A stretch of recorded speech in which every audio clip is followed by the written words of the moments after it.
Hello my dear student. आज हम इस वीडियो में कक्षा 10 विषय गणित एनसीईआरटी बुक का चैप्टर नंबर 5 समांतर श्रेणियाँ, जिसे इंग्लिश में एपी बोला जाता है शॉर्ट में, उसको पढ़ेंगे। तो सबसे पहले देखते हैं एपी क्या होती है। दोस्तों, अगर ऐसी श्रेणी जिसमें पहला पद और दूसरा पद और तीसरा पद और चौथा पद, इन सभी का अंतर अगर समान आता है, जैसे पहला और दूसरे पद का अंतर समान आता है, दूसरे और तीसरे पद का अंतर समान आता है, तीसरे और चौथे पद का अंतर समान आता है, तो इस प्रकार की जो श्रेणी होती है उसको समांतर श्रेणी बोला जाता है। जैसे फॉर एग्जाम्पल देखो, 2 और 4 का अंतर समान है, 4 और 6 का अंतर समान है, 6 और 8 का अंतर समान है, कितना है 2 2 2, सभी में 2 2 का अंतर आ रहा है।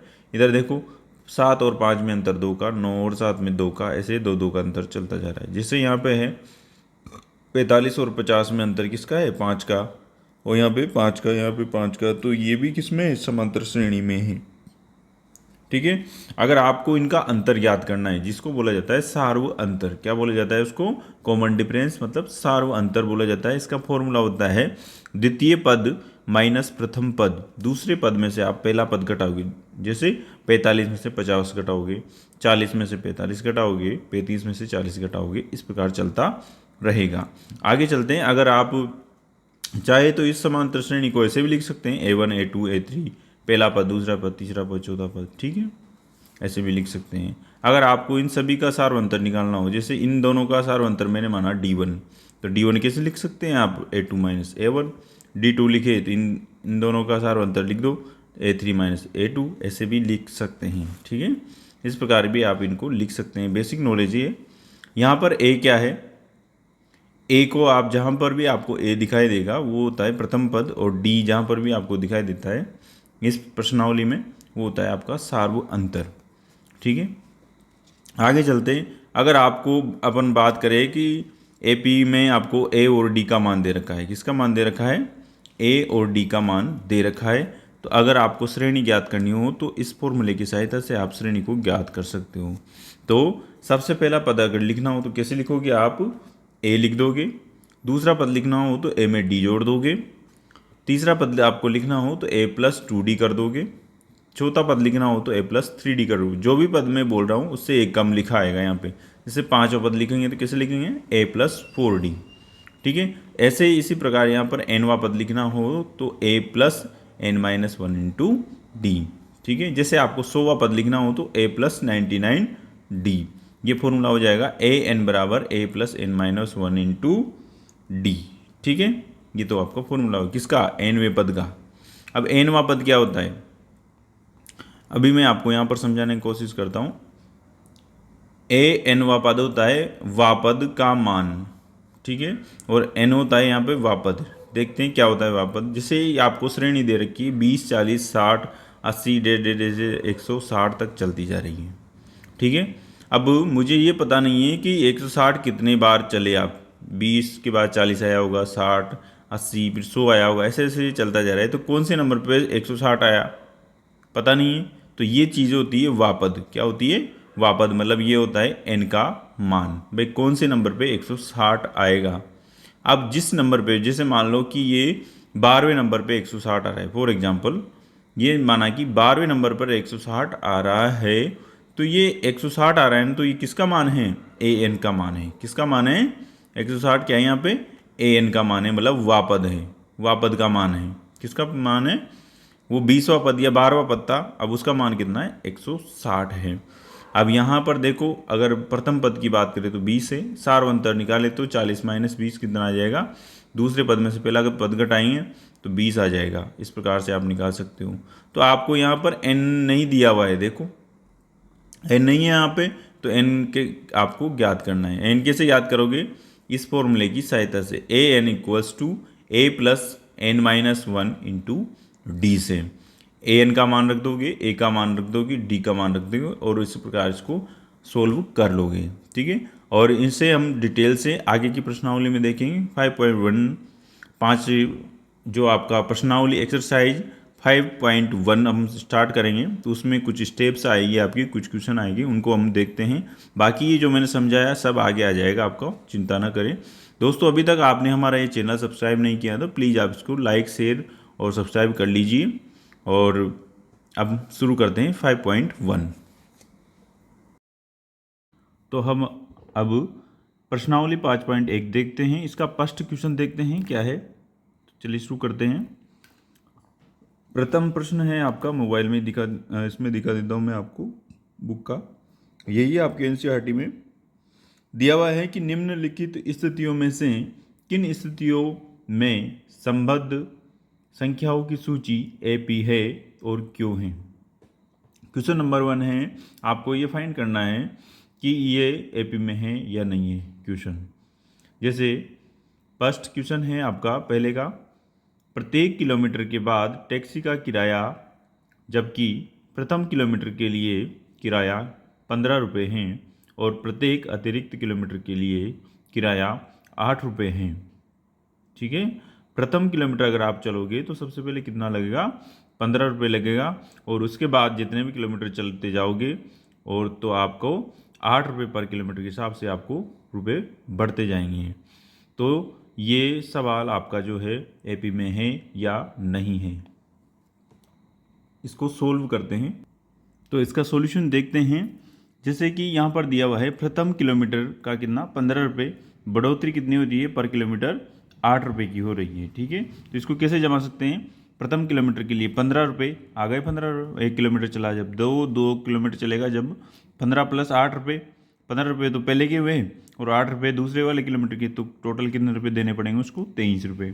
फिर उसको कितने देने पड़ेंगे, 23 के बाद 3 किलोमीटर चलेगा तो 23 प्लस 8 मतलब 31 रुपये देने पड़ेंगे। फिर उसके बाद उसको देने पड़ेंगे 31 में 8 जोड़ देंगे तो 39 रुपये उसको देने पड़ेंगे।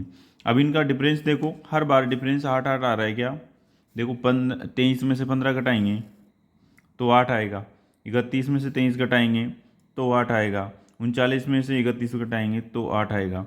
इसका मतलब ये जो प्रश्न है आपका एपी में है, समांतर श्रेणी में है।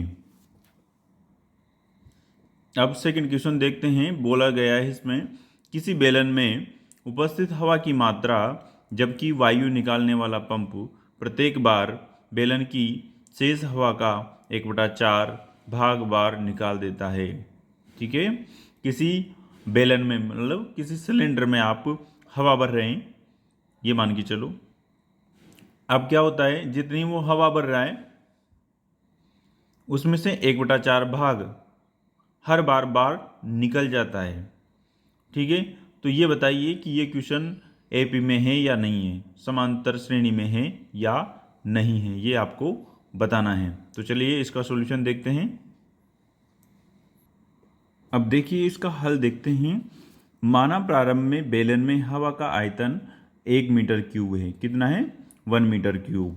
अब जब आप उसमें प्रथम बार हवा निकला भरोगे तो उसमें कुछ हवा निकलेगी, पहले स्टार्टिंग में कितनी थी 1 मीटर क्यूब, अब प्रथम बार में हवा निकलेगी कितनी 1/4। तो 1 का 1/4 कितना होता है, एक आयतन था उसका 1/4 ही होता है। तो 1/4 भाग बाहर निकलेगा तो कितना भाग बचेगा, 3/4 बच जाएगा। अब सेकंड बार में क्या होगा, जो भी भाग है ना, अब जो भी भाग बचा हुआ है उसमें से दूसरी बार में कितना निकलेगा, माइनस होगा 3/4। जो भी भाग बच रहा है ना उसका भी 1/4, कितना जो शेष भाग बचा हुआ है उसका हर बार 1/4 करना है। तो शेष भाग कितना बच रहा था आपके पास, 3/4 बच रहा था, तो 3/4 का 1/4 घटाना है, 3/4 का कितना करना है 1/4 करके किस में से घटाना है, जो शेष भाग बच रहा था उसका, उसमें से घटाना है। तो कितना घटेगा, 3/16 घटेगा ना, पहले आपने कितना घटाया था 1/4 घटाया था, अब आप घटा रहे हो कितना 3/16 घटा रहे हो। तो यहाँ पर अंतर क्या आ रहा है, हर बार अलग अलग आएगा, क्या आएगा अंतर अलग अलग आएगा। जैसे फॉर एग्जाम्पल मैं आपको एक सिंपल एग्जाम्पल देके बताता हूँ। जैसे आपके पास एक चपाती है, ठीक है, अब आप उसके 4 भाग कर रहे हो, कितने भाग कर रहे हो 4 भाग कर रहे हो, और जो 4 भाग करके और उसमें जो एक टुकड़ा है उसको आप खा लेते हो, क्या कर लेते हो, खा लेते हो। ये चपाती है, अब इसके मैंने 4 भाग कर दिए, इक्वल इक्वल बराबर बराबर। ये वाला जो टुकड़ा था इसको हम खा लेते हैं तो कितना भाग बचेगा, यही भाग बचेगा, कुछ ऐसा ही ऐसी डिजाइन रहेगी, यही बचेगा। अब इसके भी वापस से जितना भी भाग बच रहा है ना, उसके भी कितने टुकड़े करने हैं, 4 टुकड़े करने हैं। अब इसके 4 टुकड़े करेंगे तो कैसे आएंगे, ऐसे ही कुछ आएंगे, ये 4 टुकड़े। मतलब कि जो टुकड़े होंगे पहले से छोटे होंगे कि नहीं होंगे, देखो होंगे। अब जो चौथा टुकड़ा है उसको हम खा लेंगे वापस से, तो कितना बचेगा, यही बचेगा। तो कितना बचेगा, देखो ये मैं चपाती बनाते हूँ और कुछ ऐसा ही भाग बचेगा अब, ठीक है। इतनी रोटी बचेगी आपके पास। अब इसमें से भी कितने टुकड़े करने हैं, वापस से 4 टुकड़े करने हैं। कितने करने हैं, 4 टुकड़े कर देने हैं। तो फिर और छोटे छोटे भाग आएंगे, उसमें से भी एक टुकड़ा खा लेना है। तो जो आपने टुकड़ा खाया हर बार वो अलग अलग खा रहे हो, पहले तो बड़ा खाया फिर छोटा खाया छोटा खाया, इसका मतलब अंतर अलग अलग आ रहा है। तो यह प्रश्न जो है आपका एपी में नहीं है। अब अगला क्वेश्चन देखते हैं। क्वेश्चन है आपका, प्रत्येक मीटर की खुदाई के बाद, तीसरा है ना, एक कुआं खोदने में आई लागत, जब प्रथम मीटर खुदाई की लागत 150 रुपये है और उसके बाद में प्रत्येक मीटर की लागत 50 रुपये बढ़ जाती है। क्या बोल रहा है, जब आप कुआं खोद रहे हो तो अगर आप प्रथम मीटर खोदोगे ना तो 150 रुपये मिलेंगे। फिर उसके बाद जब आप जितना भी गहराई करता ही जाओगे, हर मीटर के लिए आपको 50 रुपये बढ़ते जाएंगे पर मीटर के, ठीक है। तो इसको कैसे लिखेंगे, कैसे सोल्व करेंगे, देखते हैं। जैसे प्रथम मीटर के लिए आपको दे रखा है 150 रुपये, ठीक है। अब वृद्धि कितनी हो रही है, हर बार 50 रुपये प्रति मीटर हो रही है।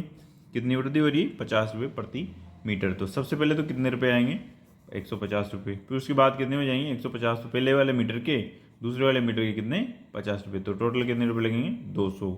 वैसे ही 250, सॉरी 200, अगर आप 3 मीटर खोदोगे तो 200 तो वो लगेंगे ही सही 2 मीटर तक के, और 50 रुपये और बढ़ जाएंगे, मतलब 250 रुपये लगेंगे।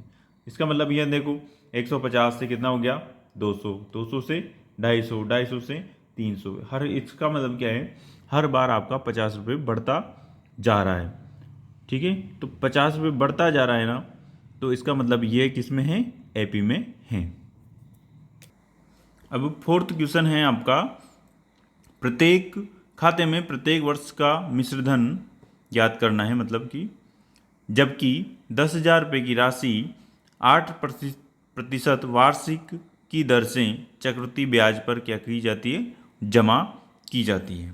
मतलब कि 10,000 रुपये एक व्यक्ति ने 8% की ब्याज दर पर, वार्षिक दर पर चक्रवृद्धि ब्याज से जमा करवाए। चक्रवृद्धि ब्याज क्या होता है, इसमें ब्याज का भी ब्याज लगता है। अगर आपने एक साल में पैसा नहीं लौटाया तो अगले साल आपका ब्याज का भी, जो आपका ब्याज बना था फर्स्ट साल में, उसका भी ब्याज लगेगा, और जो आपने मूलधन लिया था उसका भी ब्याज लगेगा।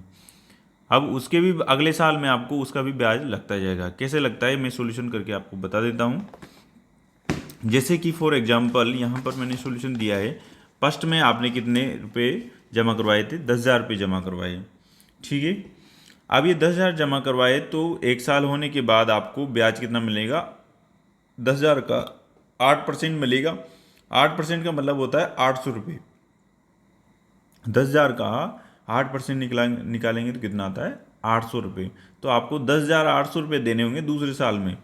पर अगर आप दूसरे साल पैसे नहीं लौटाते हो या फिर नहीं निकलवाते तो आपको कितने पैसे मिलेंगे, 10,800 तो 2 साल के हो ही गए थे।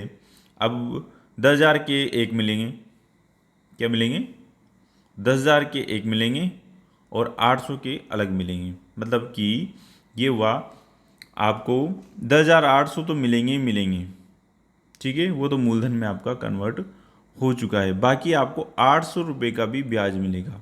800 रुपये का 8% कितना हुआ, 64। कितना हुआ, 64। ये भी आपको मिलेगा, ऐसा है।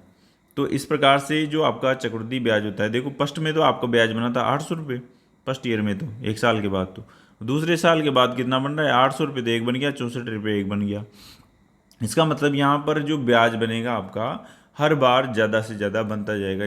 जैसे अभी 864 बना तो फिर कुछ 900 के आसपास बनेगा, ऐसा ही ब्याज बढ़ता ही जाएगा। इसका मतलब यहाँ पर जो ब्याज का अंतर है वो समान नहीं होगा। अतः ये जो आपका प्रश्न है वो एपी में नहीं है। किस में नहीं है, एपी में, मतलब समांतर श्रेणी में नहीं है। दोस्तों ये हमारा वीडियो था एक्सरसाइज प्रश्नावली 5.1 के ऊपर। जिसमें हमने प्रथम क्वेश्चन को डिस्कस किया है। आगे भी हम डिस्कस करते रहेंगे, हमारे वीडियोस को देखते रहे। मैं आपको आगे वाले अगले वीडियोज़ का जो लिंक है आपको इस वीडियो को डिस्क्रिप्शन में दे दूंगा या फिर एक प्लेलिस्ट बना दूंगा। आप यूट्यूब पे जाएंगे, हमारे चैनल पे जाने के बाद ऊपर आपको दिखाई देगा प्लेलिस्ट में जाना है। प्लेलिस्ट में देखेंगे मैथ्स में, तो मैं आपको वहाँ पे सीरीज वाइज वीडियोस डाल दूंगा। पार्ट नंबर 1, जैसे प्रश्नावली 5.1 का पार्ट नंबर 1 है, फिर उसके बाद जो भी वीडियो आएगा उसको पार्ट नंबर 2, पार्ट नंबर 3 ऐसे डालते जाएंगे, तो आप इनको रेगुलरली देख सकते हो। और ये हमारा वीडियो आपको अच्छा हेल्पफुल लग रहा हो, अच्छा लगा है, प्लीज़ आप इसको लाइक, शेयर और सब्सक्राइब कीजिए। जल्दी मिलते हैं अगले वीडियो में। धन्यवाद।